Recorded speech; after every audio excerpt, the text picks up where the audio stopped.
Hey y'all, how y'all doing? Shout out to all my workers, subscribers, viewers, people with membership. Like, share, and subscribe to this channel if you haven't. And happy birthday to you today, your birthday. Y'all, this is Sonya Massey's, Sean Grayson's trial. And this just a little highlight. So what I'm gonna do, I'm gonna go ahead and play the video. And this is not the trial because you can't bring cameras in there. Uh, but they do have reporters in there that report.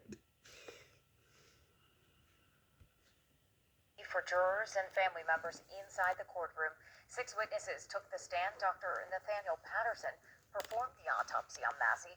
He says she died from blood loss, and if the bleeding had been stopped, she could have survived.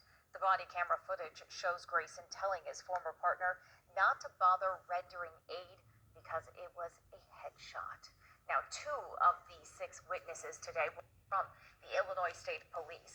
Both work within the crimes unit and were called to assist the investigation. News Channel 20's Monique Davis has been in the courtroom all week, and she joins us now live from Peoria to share what both troopers had to say on the stand. Monique? That's right. The state had both ISP workers present physical evidence to the jury, and the audience leaned in intently to catch every word.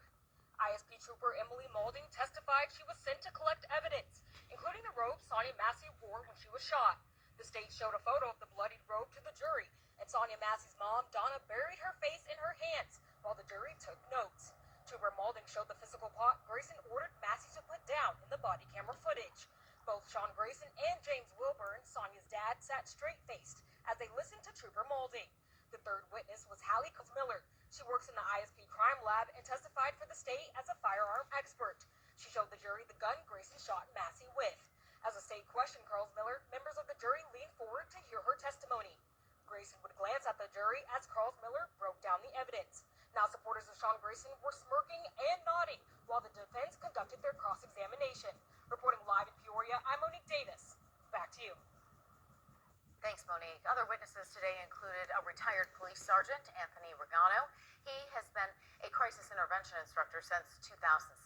There was also a retired police chief from LaGrange, Georgia, who testified on police policy and procedure. Now, there's still 10 more witnesses who could testify for the prosecution.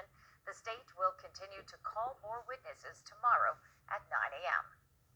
Also new tonight, a juror has been dismissed from the trial. Our team in the courtroom says it was because of a personal problem. We're working to determine if it was one of the original 12 jurors or one of the alternates. Stay with us on our website and follow us on social media as we provide more details as they become available. As the trial continues, there are questions about how often law enforcement officers face punishments for their actions. Our Mark Hespin joins us with this report. With the Sean Grayson trial now underway, it's highlighting the trend of how few law enforcement officers face criminal charges for their actions while on duty. According to the police violence report, 1,270 people were killed by law enforcement in 2024. 96% of those incidents were officer-involved shootings. The other 4% is made up of things like vehicular, physical force, and taser deaths. Now, what makes the Sean Grayson case even more rare is that of these 1,270 deaths, he is one of only 10 officers charged with a crime.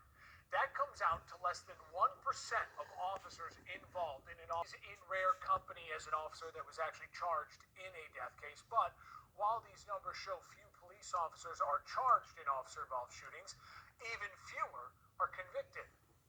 According to a study from Bowling Green University, between 2005 and 2019, only 4 total law enforcement officers were convicted of murder.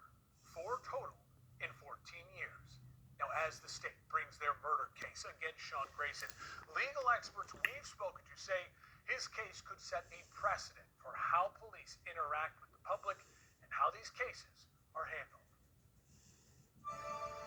Well, the commission named in Massey's honor is nearing its end. The Massey Commission held its final listening session Wednesday night, with their final recommendations expected to be handed over to the Sangamon County in just a few days.